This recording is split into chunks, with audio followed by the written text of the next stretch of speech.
Welcome to our channel TPN Telugu Prabha. నేను మీ journalist Yagnamurthy. Nandamuri Balakrishna.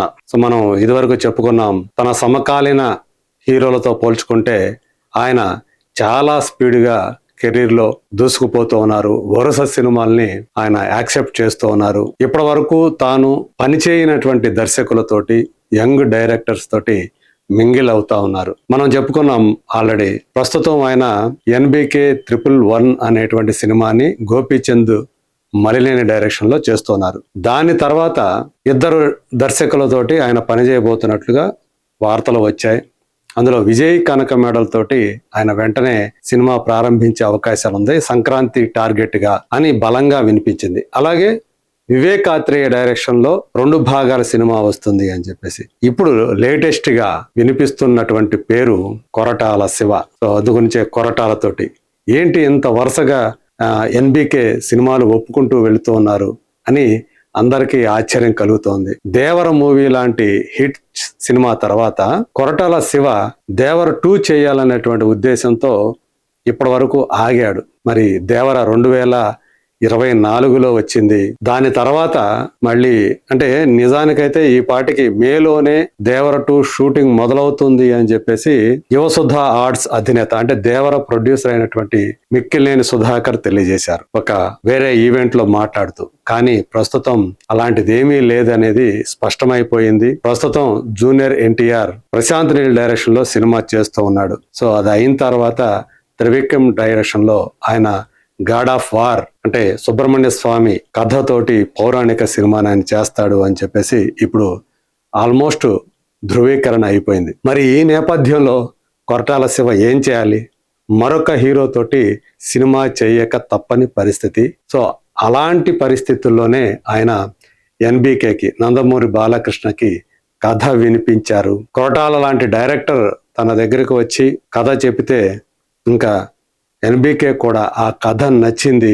కొరటాలకి ఉన్నటువంటి పేరు, ఒక హీరోని కమర్షియల్ గా తను ఎలివేట్ చేసేటువంటి విధానం మిర్చి నుంచి చూస్తూనే ఉన్నాం. మిర్చి, శ్రీమంతుడు, భరత్ అనే నేను, తర్వాత జనతా గ్యారేజ్, దేవర.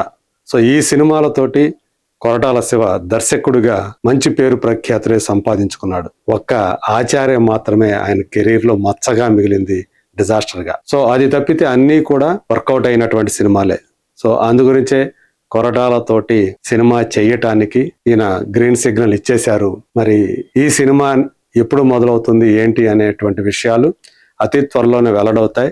మనకు అందినటువంటి సమాచారం ప్రకారం అయితే ఇప్పుడు ఏదైతే విజయ్ కనక మెడల్తో ఆయన సినిమా ప్రారంభించబోతున్నాడో అతి త్వరలో అనేది వినిపించిందో అది వెనక్కి వెళ్ళింది. ఆ ప్లేస్ లో కొరటాల శివ సినిమా ముందుకు వచ్చింది అనేది ఇప్పుడు తాజాగా వినిపిస్తున్నటువంటి సమాచారం. మరి వీటిలో ఏది నిజమవుతుంది అంతిమంగా అనేది రాబోయే రోజుల్లో మనకి తెలుస్తుంది. సో ఏదేమైనా కొరటాల శివ అలాగే నందమూరి బాలకృష్ణ వీళ్ళిద్దరి కొలాబరేషన్ అనేటప్పటికీ ఖచ్చితంగా ఎన్బికే ఫ్యాన్స్ కూడా చాలా ఆనందపడిపోతూ ఉన్నారు. కొరటాల సినిమా అంటే చాలా హై బడ్జెట్ తో ఉంటది.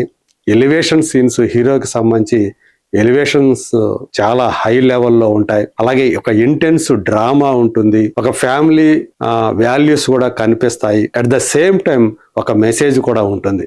అంటే ఈ సినిమాలో బాలయ్యని ఆయన ఇమేజ్ ని దృష్టిలో పెట్టుకొని, వ్యక్తిగత ఇమేజ్ అలాగే ఆయనకు ఉన్నటువంటి మాస్ ఫాలోయింగ్ వీటన్నిటినీ దృష్టిలో పెట్టుకొని ఒక మంచి మెసేజ్ ఇస్తూ, అండర్ కరెంట్ గా మెసేజ్ ఇస్తూనే ఫక్తు కమర్షియల్ ఫార్మాట్ లో ఆ సినిమాని ఆయన రూపొందించేటువంటి అవకాశాలు ఉన్నాయి. స్క్రిప్ట్ ఆ విధంగా వచ్చింది అని చెప్పి తెలుస్తోంది. మరి గోపీచంద్ మలినేని డైరెక్షన్ లో చేస్తున్నటువంటి సినిమా అది ఎప్పటికి పూర్తవుతుంది, అది పూర్తయ్యే లోపలే కొరటాలతోటి ఆయన సినిమా మొదలు పెడతాడా?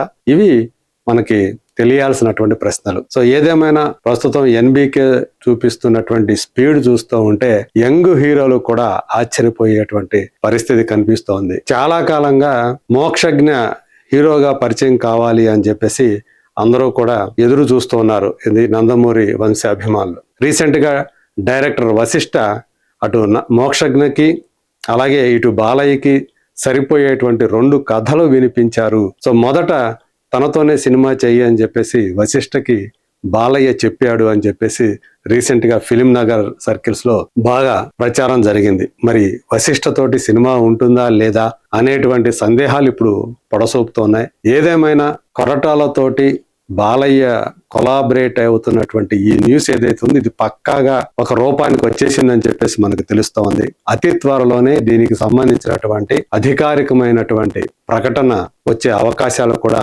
ఉన్నట్లుగా మనకి సమాచారం అందుతుంది. సో నిజంగా ఈ కాంబినేషన్ గనక వాస్తవ రూపం దాలిస్తే మాత్రం ఖచ్చితంగా బాక్స్ ఆఫీస్ వద్ద బాలయ్యకి అత్యధిక వసూళ్లు పెట్టేటువంటి సినిమాగా ఇది నిలిచే అవకాశాలు పుష్కలంగా ఉన్నాయి అని చెప్పేసి అభిమానులందరూ కూడా నమ్ముతూ ఉన్నారు. మరి చూద్దాం దీనికి సంబంధించినటువంటి అఫీషియల్ అనౌన్స్మెంట్ ఎప్పుడు వస్తుందో. Let us wait and see.